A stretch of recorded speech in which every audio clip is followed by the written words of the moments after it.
En las sombras del palacio prohibido, donde la ambición se ahoga en el silencio y los niños olvidados se convierten en peones, una mujer que solo deseaba sobrevivir se convertiría en madre de los marginados, escudo de los desamparados y la única persona a la que un emperador despiadado jamás podría doblegar. Esta es la historia de la consorte Visa, la mujer olvidada por la historia. Hasta ahora. Antes de empezar, cuéntanos en los comentarios desde qué país nos ves. Y si es la primera vez que nos visitas, no olvides suscribirte. Que lo disfrutes.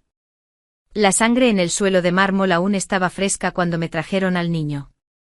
Me quedé de pie en el umbral del pabellón iluminado por la luna, con las manos manchadas de rojo por las granadas que había estado pelando, observando cómo 2 eunucos llevaban a un niño de 8 años que sollozaba a través de las puertas del palacio.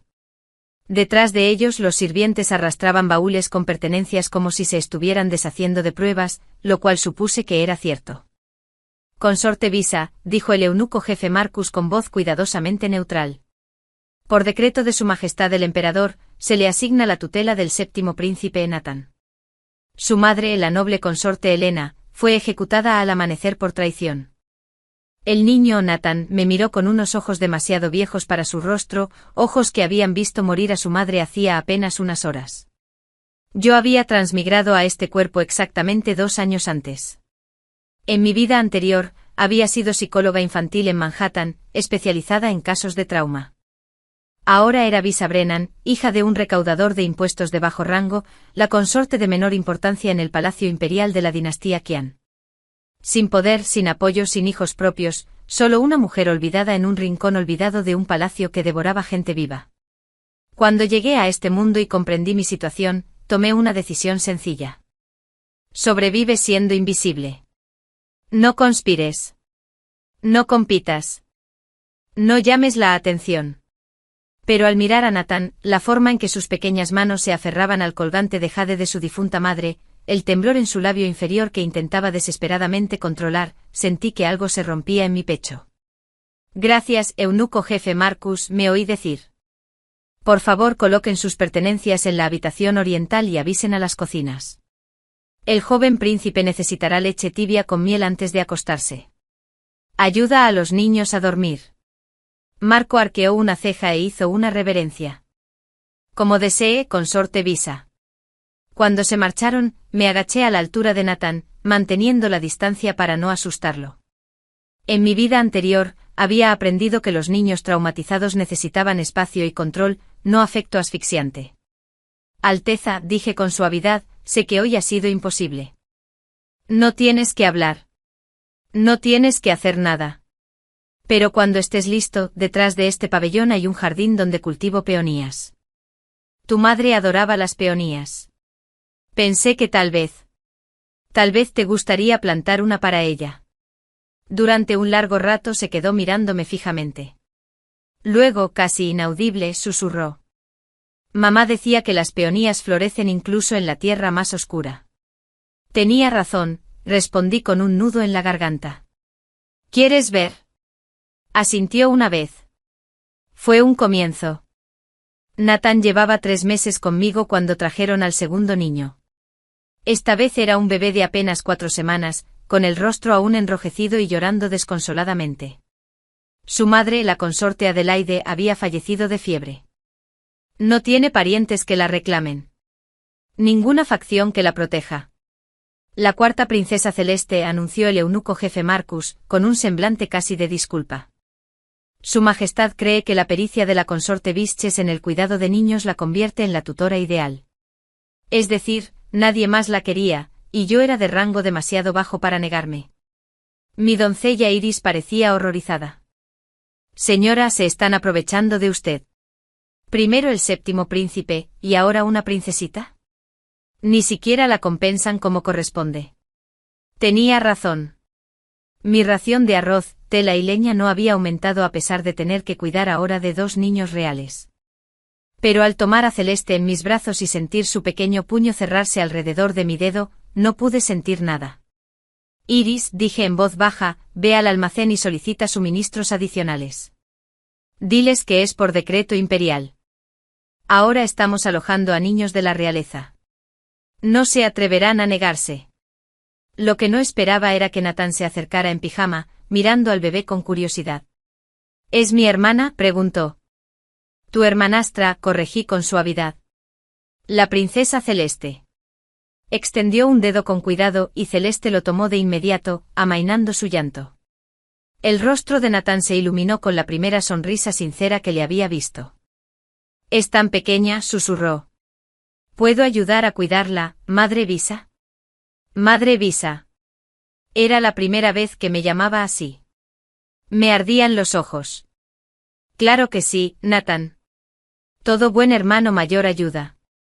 2 meses después, cuando la concubina más arrogante del emperador, la noble consorte imperial Margo, fue declarada culpable de envenenar a una rival y despojada de sus títulos, me trajeron a una tercera niña. La segunda princesa, Tania, tenía 13 años y estaba furiosa.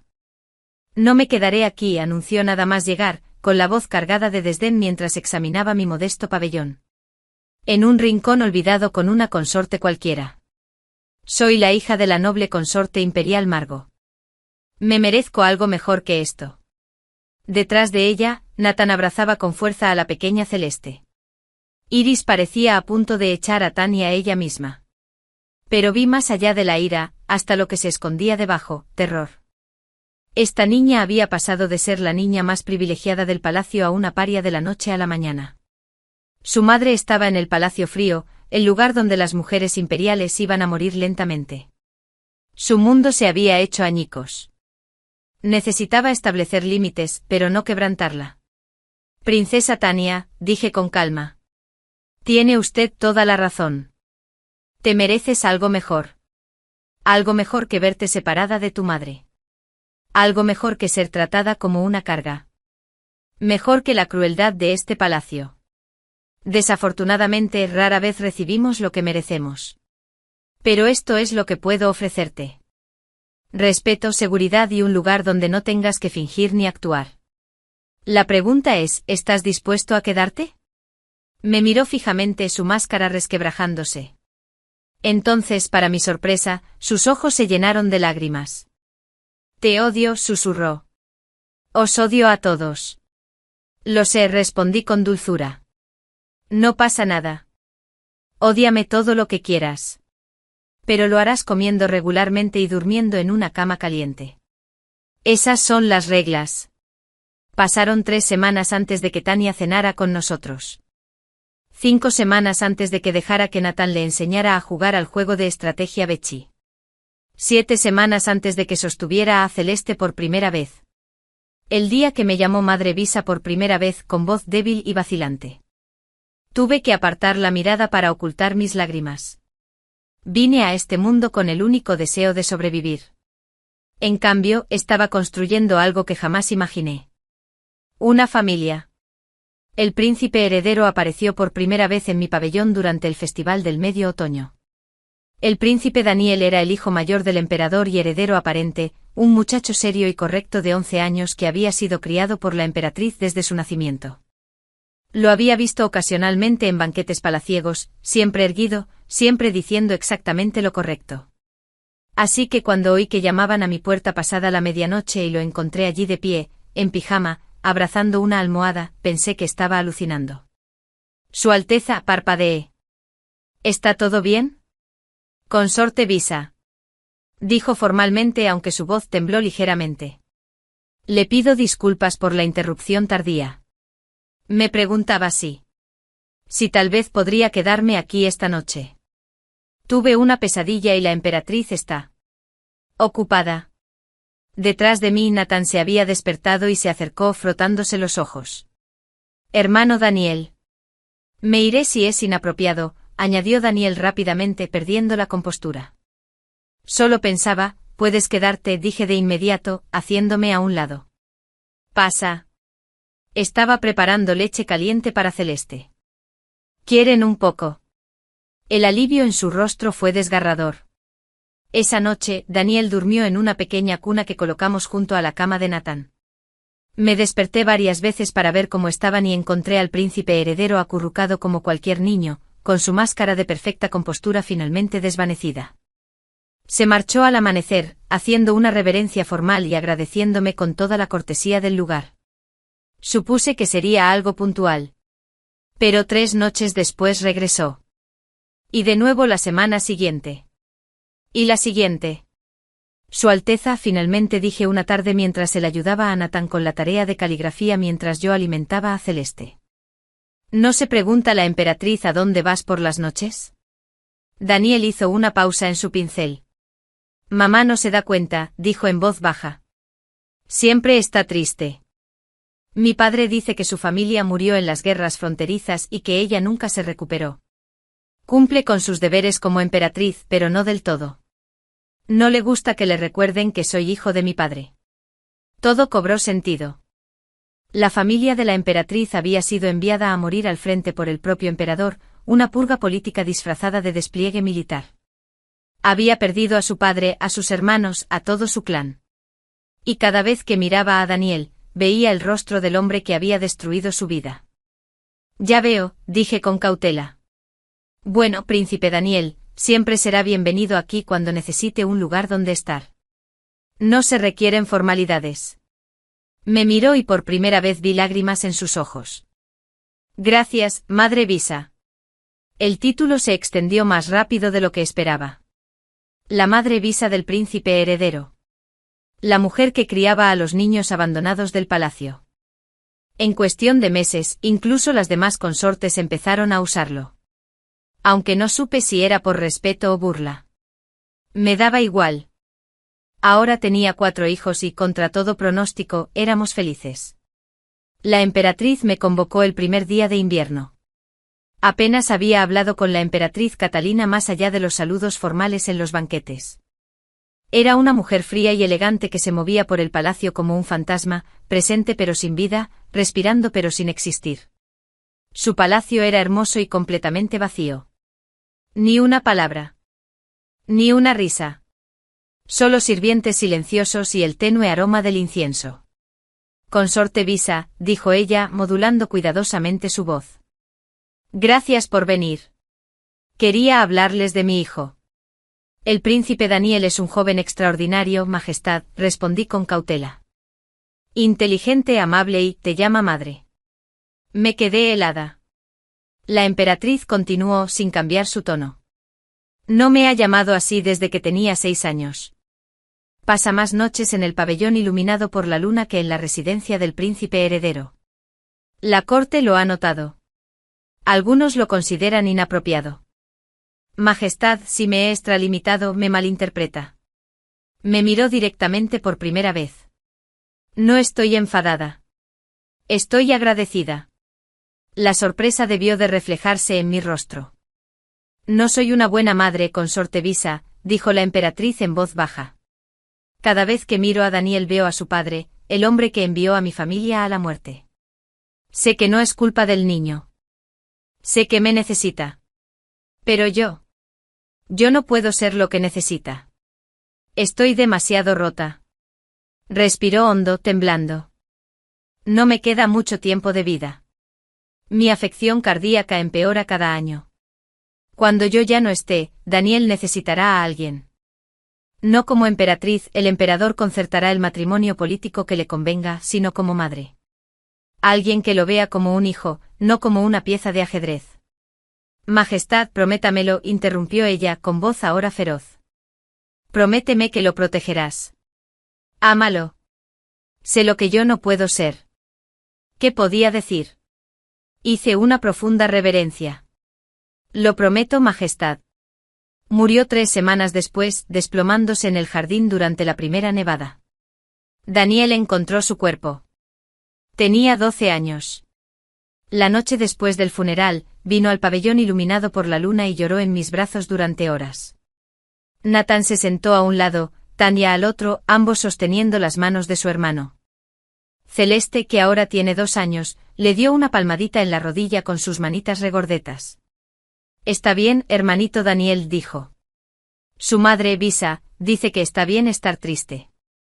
Éramos una familia nacida de la pérdida y el abandono, pero una familia al fin y al cabo. Los años transcurrieron en una extraña burbuja de paz dentro del caos del palacio. Daniel se convirtió en príncipe heredero, asistiendo a la corte, aprendiendo el arte de gobernar, preparándose para reinar. Pero cada pocos días seguía yendo a cenar al pabellón iluminado por la luna, ayudando a Nathan con su entrenamiento en artes marciales o enseñándole poesía a Tanya. Tanya, antes arrogante y distante, se convirtió en una joven inteligente y compasiva. A los 18 años se enamoró de un funcionario y erudito llamado Thomas Wright, un buen hombre de una familia humilde. Cuando me pidió mi bendición para el matrimonio, con lágrimas en los ojos, se la di sin dudarlo. Nathan, que ahora tenía 15 años, era brillante y bondadoso, una combinación poco común en palacio. El emperador había empezado a fijarse en él, lo cual me preocupaba. Pero Nathan siguió siendo el mismo, auténtico, cariñoso y entregado a sus hermanos.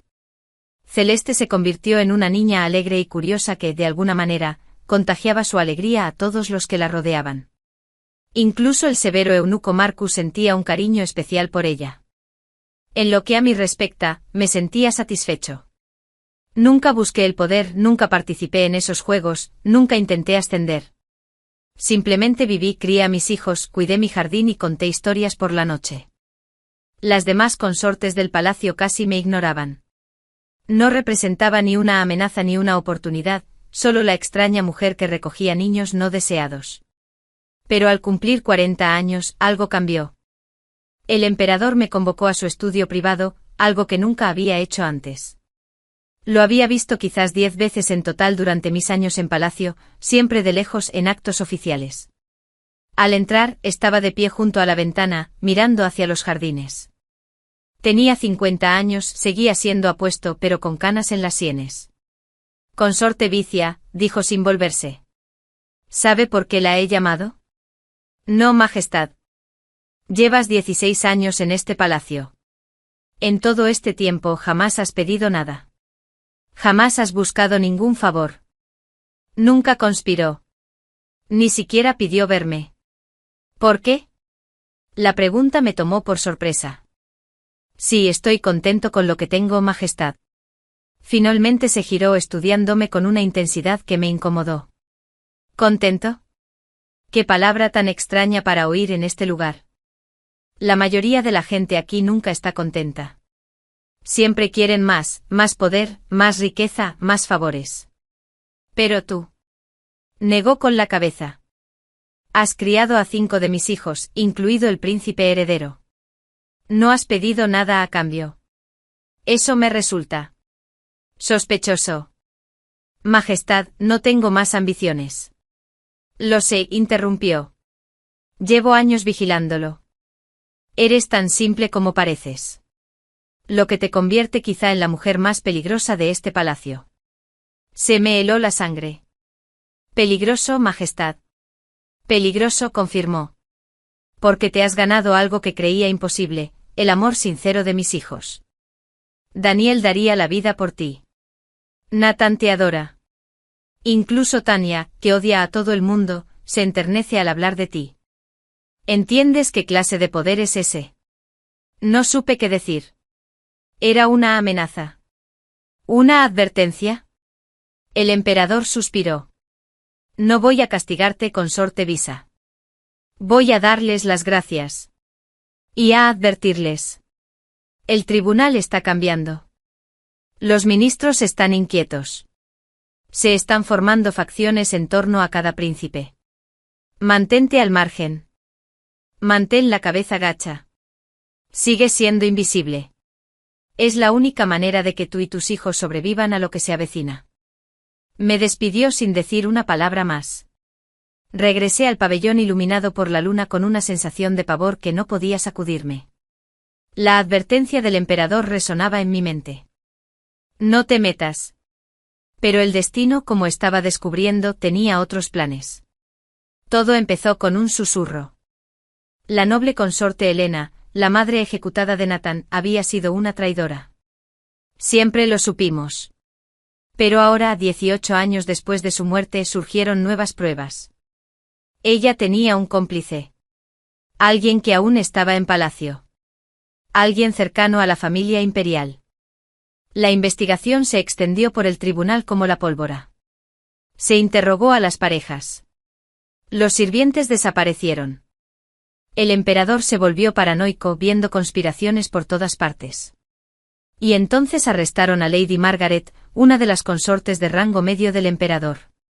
Las pruebas en su contra eran condenatorias.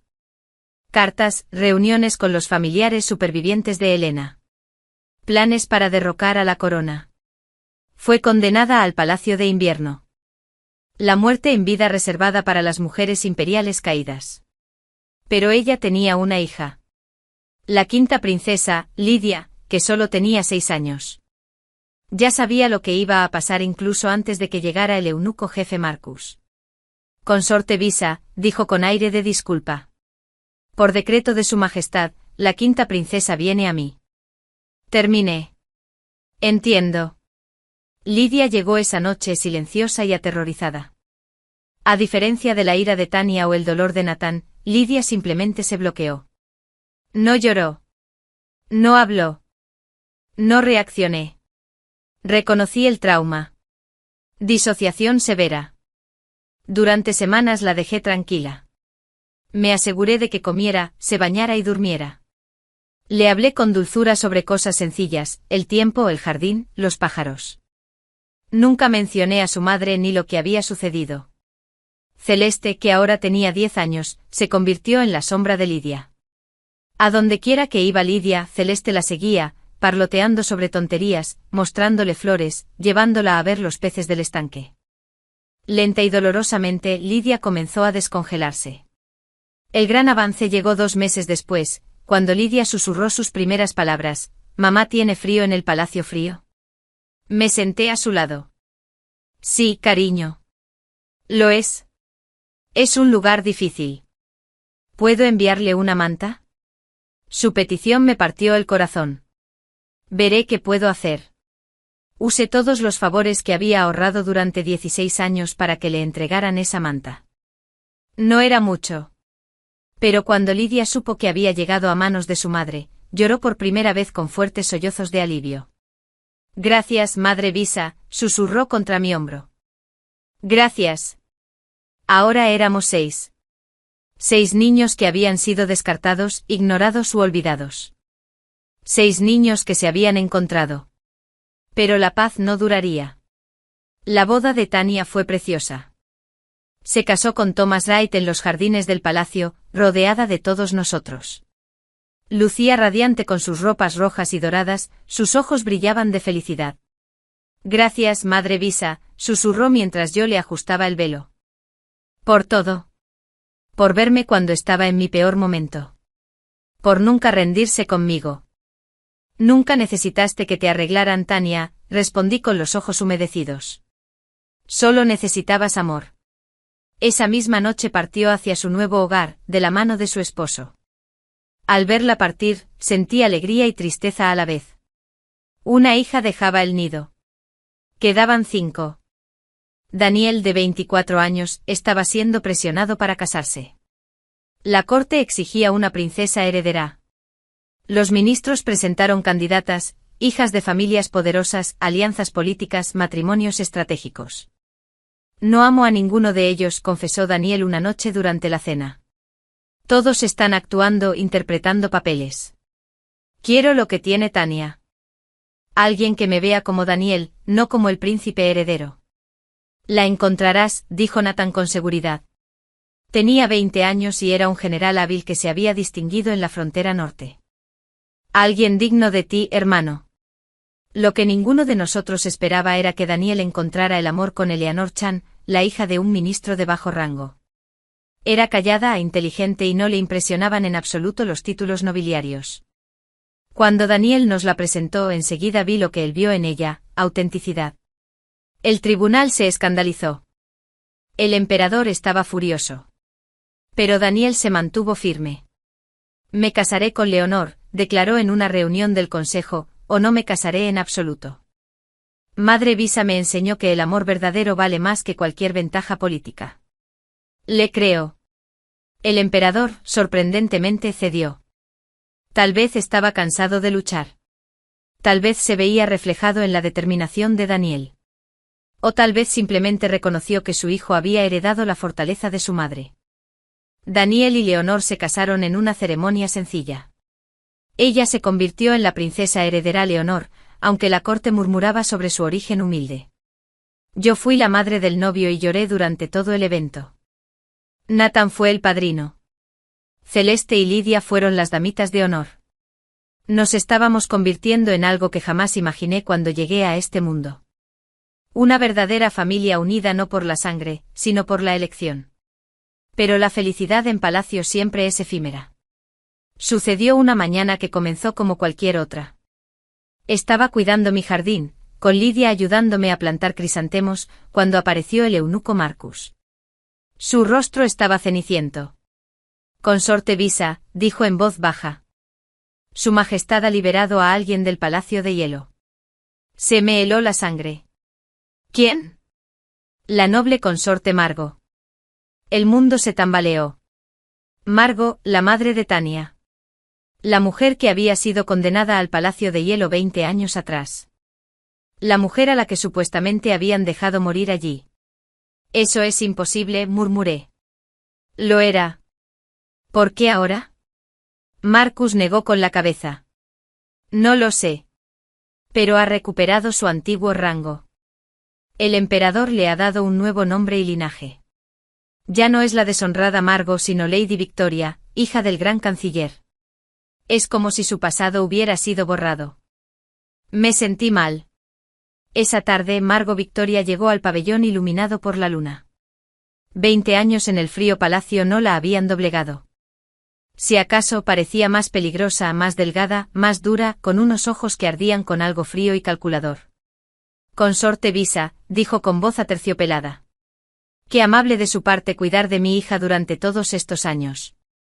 Estoy aquí para darte las gracias. Ella no me dio las gracias. Apenas me miró. Sus ojos recorrían el pabellón calculando, planeando. ¿Dónde está Tania? Preguntó. La princesa Tania está casada y vive con su marido. Respondí con cautela. Me gustaría verla. Es su decisión. La sonrisa de Margo no le llegaba a los ojos. Claro. Avisaré. Tras su partida, enseguida le envié un mensaje a Tania para advertirle. Pero ya era demasiado tarde. Margo ya se había puesto en contacto con ella y Tania, la amable y compasiva Tania que siempre había anhelado en secreto el amor de su madre, aceptó reunirse con ella. La reunión fue un desastre. Margo no se disculpó ni dio explicaciones. En cambio, culpó a Tania por no haber luchado más para visitarla en el Palacio Frío, por prosperar mientras Margo sufría, por traicionarla al amarme. Esa noche, Tania llegó llorando al pabellón iluminado por la luna. Me odia, sollozó. Mamá, Margo me odia. Está herida. Intenté explicárselo mientras la abrazaba. 20 años de dolor la han deformado. No es tu culpa. Pero el daño ya está hecho. El regreso de Margo ha destrozado la paz que habíamos construido.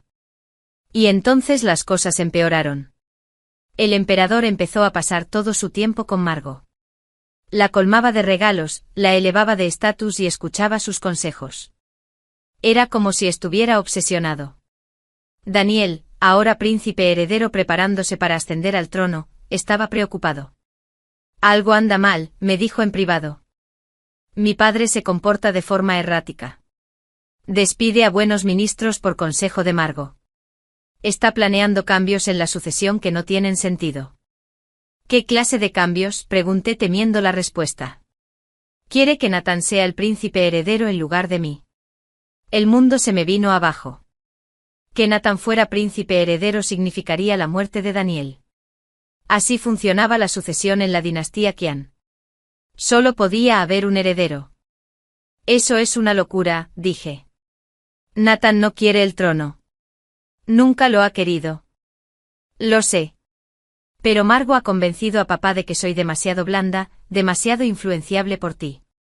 Dice que Nathan es la mejor opción. Esto era una trampa. Un juego. ¿Pero cuál era el objetivo de Margo? La respuesta llegó una semana después. Cuando los agentes descubrieron pruebas de que Margo había estado en contacto con enemigos extranjeros, ella planeaba un golpe de estado, utilizando a Nathan como un emperador títere mientras gobernaba en la sombra. Nathan no sabía nada de esto. Pero lo estaban incriminando como el conspirador. El emperador, al darse cuenta de que había sido manipulado, montó en cólera y ordenó el arresto de Natán. Nunca antes había desafiado abiertamente al emperador. Pero cuando los guardias vinieron a arrestar a Natán, me planté frente a mi hijo, mi niño, al que había criado desde los 8 años, y me negué a moverme. Tendréis que pasar por encima de mí primero, dije en voz baja. Los guardias vacilaron. Técnicamente yo seguía siendo una consorte aunque de bajo rango. Atacarme sería traición. Detrás de mí, Natán suplicó, Madre Visa, no. Iré de buena gana. No tengo nada que ocultar. No, dije con firmeza. Esto es una trampa, y no voy a dejar que caigas en ella. Daniel llegó instantes después, aún con su toga de corte. Alto ahí. Ordenó a los guardias. Ahora, a mí. Madre, ¿qué haces? Protejo a mi hijo, respondí. A todos mis hijos. Este es el plan de Margot. Está usando a Natán para llegar a ti. Si lo arrestan, lo ejecutarán. Si lo ejecutan, el tribunal se fragmentará, y durante el caos atacará. Tenemos que demostrar su inocencia antes de que se lo lleven. ¿Y cómo propones que lo hagamos?, preguntó Daniel. Llevo pensando en esto desde que Marcus me lo advirtió. Hemos encontrado las pruebas irrefutables. Las cartas, los contactos, la prueba de que Margot es la traidora. Y las hemos encontrado ahora. Fue Celeste, muy inteligente para su edad, quien recordó algo crucial. Madre Visa, ¿no tiene contactos entre los sirvientes del palacio? ¿Los que la ayudaron a enviar esa manta a Lady Margaret hace años? Tenía razón. Había creado una discreta red de contactos a lo largo de los años. No de espías ni conspiradores, sino de gente a la que había ayudado. Criados cuyos hijos había educado. Eunucos a los que había tratado con respeto. Consortes de menor rango con quienes compartía recursos. Recurrí a todos los favores que tenía. Nos llevó 3 días de investigación frenética, pero lo encontramos. Pruebas ocultas en la habitación de Margot. Cartas a generales extranjeros. Planes de asesinatos. Y lo más condenatorio, la prueba de que había falsificado la letra de Natán en los documentos incriminatorios. Daniel presentó la evidencia personalmente al emperador. La expresión del emperador al comprender la verdad fue terrible. Lo habían manipulado. Lo habían utilizado. La mujer en la que confiaba lo había engañado. Arresten a la noble consorte Victoria. Dijo con voz pétrea. Y esta vez no habrá palacio frío. Ejecución. Al amanecer, se llevaron a Margot a la fuerza, profiriendo amenazas e insultos. Natán fue absuelto de todos los cargos. El golpe de estado fue frustrado. Pero el daño al emperador ya estaba hecho. Había quedado expuesto como débil, manipulable y vulnerable. El respeto que el tribunal le tenía se hizo añicos. Esa noche, mientras nos reuníamos en el pabellón iluminado por la luna, todos, incluso Tania, que había venido desde su casa, Daniel hizo un anuncio. Mi padre abdica, dijo en voz baja. Los ministros lo han exigido. Seré coronado emperador en 3 días. La sala quedó en silencio. Madre Visa, continuó Daniel, volviéndose hacia mí. Voy a necesitar tu ayuda, pero no solo como mi madre. Te necesito como la gran emperatriz viuda. El que mantiene unida a esta familia. No nací en el imperio, protesté.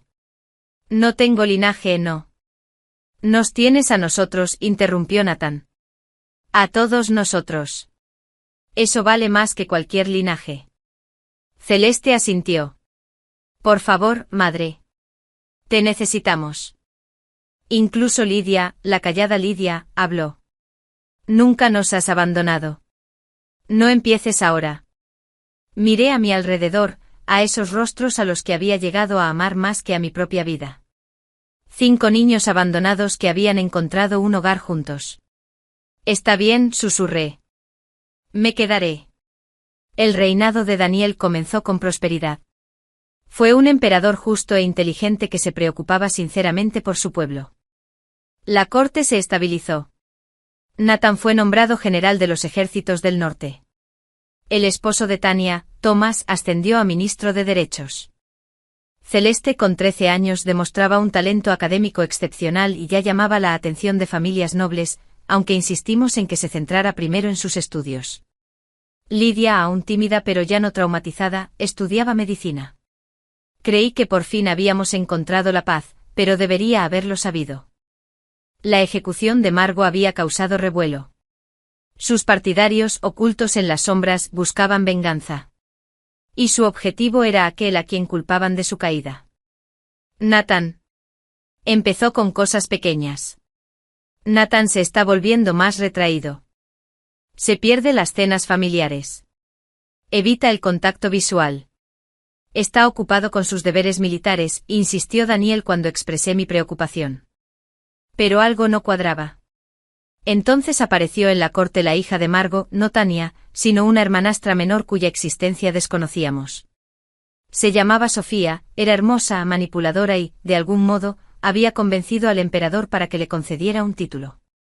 Se apegó a Nathan de inmediato. Aparecía donde quiera que él iba. Al principio aparentemente por casualidad, luego de forma más evidente. Era encantadora, indefensa, siempre necesitada de su protección o consejo. No confío en ella, dijo Celeste sin rodeos una noche durante la cena. Nathan no estaba allí, había dejado de asistir hacía semanas. Es igualita a su madre. Está jugando. Nathan es inteligente, dijo Daniel. Él no caerá en engaños. Pero yo no estaba tan segura. Nathan siempre había sido bondadoso. Siempre quise salvar a la gente. Esa compasión podría usarse como arma. Mis temores se confirmaron cuando Tania vino a mí, pálida y temblando con terribles noticias. Madre Visa, oí a Sofía hablando con alguien.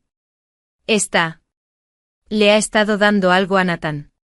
Una especie de veneno que no mata, pero que lo vuelve sugestionable. Sumisa. Intenta controlarlo. El horror me invadió. ¿Cuánto tiempo? Meses, creo. Desde que llegó. Por eso Nathan había cambiado. ¿Por qué se había alejado de nosotros? Lo estaban envenenando y manipulando al mismo tiempo. Intentamos contactarlo, pero Sofía lo había aislado por completo. Ella lo había convencido de que éramos el enemigo, de que solo ella lo entendía, de que su familia lo había utilizado toda su vida. El veneno lo hizo creerle. Entonces llegó la noche que lo cambió todo. Nathan envió un mensaje solicitando reunirse con Daniel en privado. Daniel accedió con la esperanza de por fin contactar con su hermano. Pero era una trampa. Sofía había convencido a Nathan de que Daniel planeaba ejecutarlo para eliminar a un rival. Nathan, drogado y paranoico, intentó envenenar a Daniel. El intento de asesinato fracasó. El catador de comida de Daniel lo detectó. Pero el daño ya estaba hecho. Nathan, al darse cuenta de lo que casi había hecho, se desplomó horrorizado. Cuando lo llevaron de vuelta al pabellón iluminado por la luna, estaba catatónico por la culpa. El médico lo examinó y encontró el veneno acumulado en su organismo. Lo eliminaron, pero el daño psicológico persistió. No deja de decir que quiere morir, me comentó el médico en voz baja. Cree que es un monstruo. Ha perdido las ganas de vivir. Me senté junto a la cama de Nathan durante días, hablándole, contándole historias como las que le contaba cuando tenía 8 años. Viaje al oeste. A la orilla del agua. Romance de los 3 reinos. Todos los cuentos que le habían encantado de niño. No respondió. No desperté. Simplemente me quedé allí tumbado, apenas respirando, deseando claramente la muerte. Algo se rompió dentro de mí. Fui a los aposentos de Daniel y exigí respuestas. ¿Por qué permitiste la entrada de Sofía a este palacio? ¿Por qué no investigaste sus antecedentes? Confié en ti. Confiaste en la persona equivocada. Grité. Y ahora Nathan se está muriendo por eso. El rostro de Daniel se descompuso. Lo sé.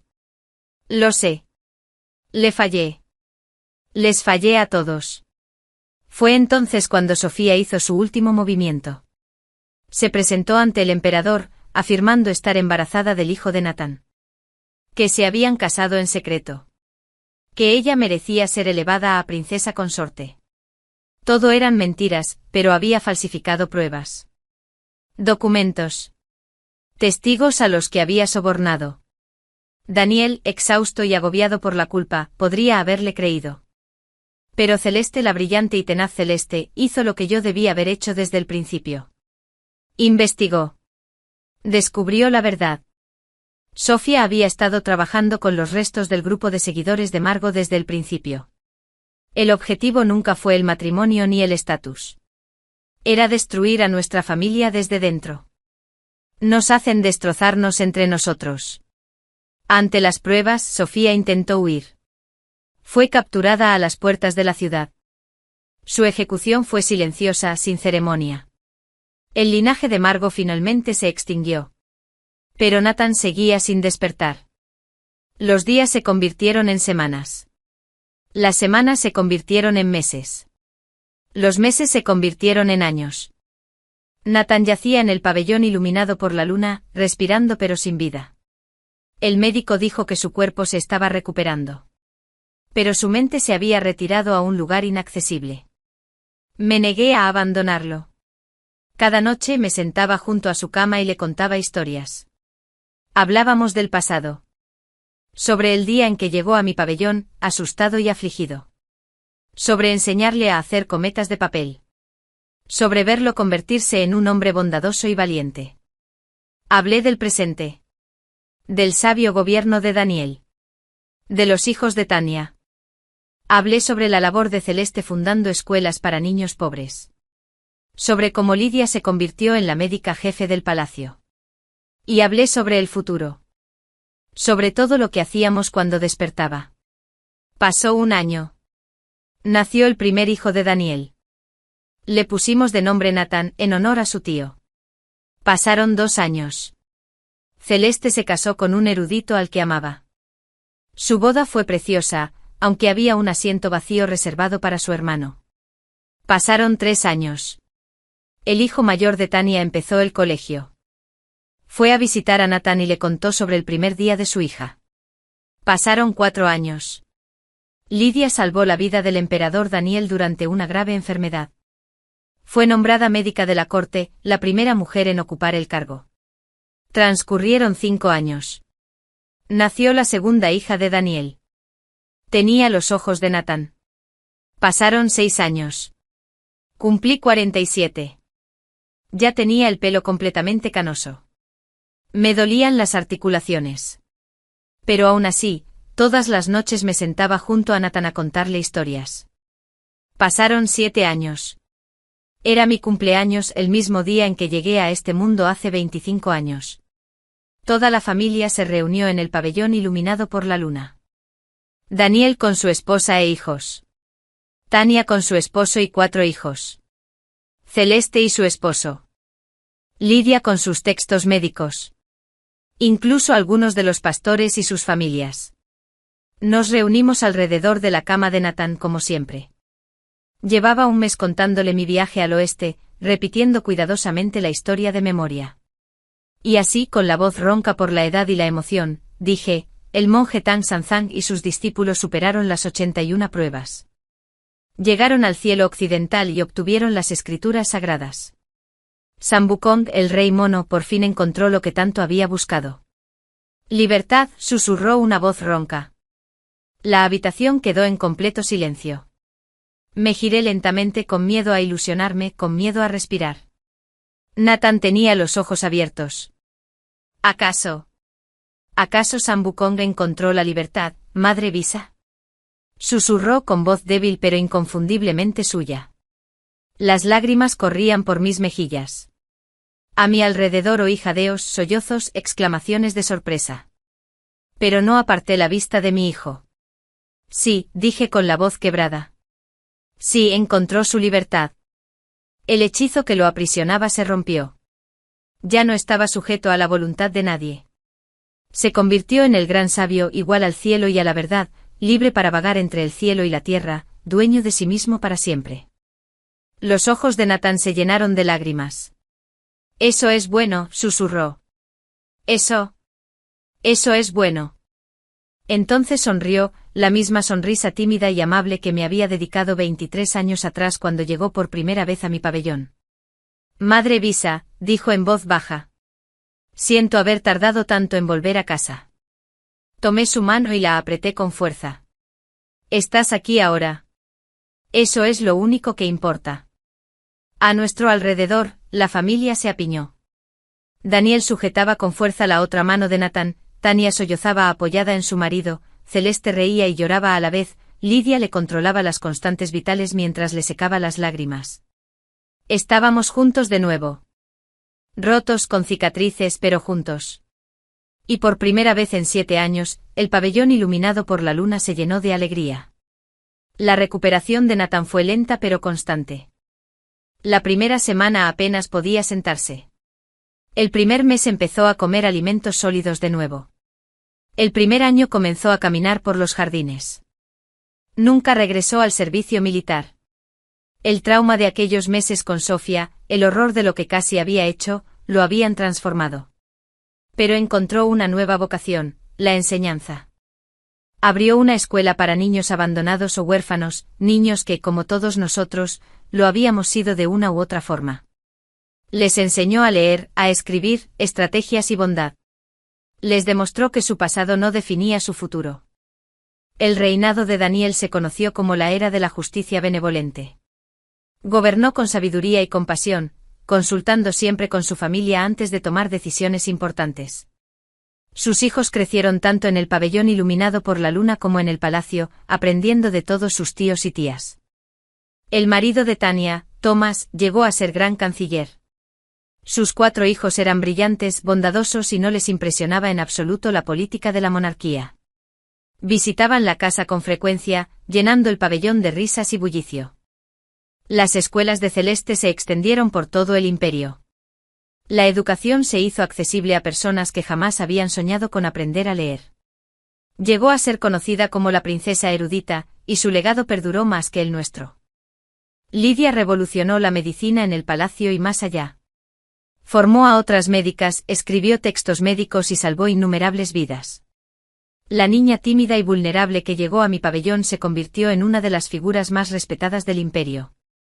En cuanto a mí, envejecí en el pabellón iluminado por la luna, rodeado de hijos, nietos y bisnietos. Nunca ambicioné el poder, nunca participé en intrigas políticas, nunca quise nada más que proteger a la familia que, sin darme cuenta, había formado. El día de mi 70º cumpleaños, mientras estaba sentado en el jardín viendo a Nathan enseñar a un grupo de niños a hacer cometas de papel, Daniel se sentó a mi lado. Madre Visa, dijo en voz baja, ¿alguna vez te arrepientes? Podrías haber tenido mucho más si hubieras estado dispuesta a intrigar, a luchar por el poder, a participar en los juegos de palacio. Vi a Nathan reír mientras una cometa infantil se elevaba hacia el cielo. Oí la voz de Tania que llegaba desde el interior del pabellón mientras le contaba una historia a su hija. Vi llegar a Celeste con pergaminos bajo el brazo, lista para hablar sobre su último proyecto escolar. Observé a Lidia cuidando con esmero el jardín de hierbas medicinales que había plantado. No, dije en voz baja. Tengo todo lo que siempre quise porque al final, eso es lo que aprendí durante mis 43 años en el palacio de la dinastía Qian. El verdadero poder no reside en controlar a los demás, sino en amarlos, protegerlos y darles la libertad de ser quienes están destinados a ser. Yo quería sobrevivir haciéndome invisible. En cambio me hice visible de la única manera que importaba, como Madre Visa, la mujer que vio a niños abandonados y les dio un hogar. Y eso fue más que suficiente.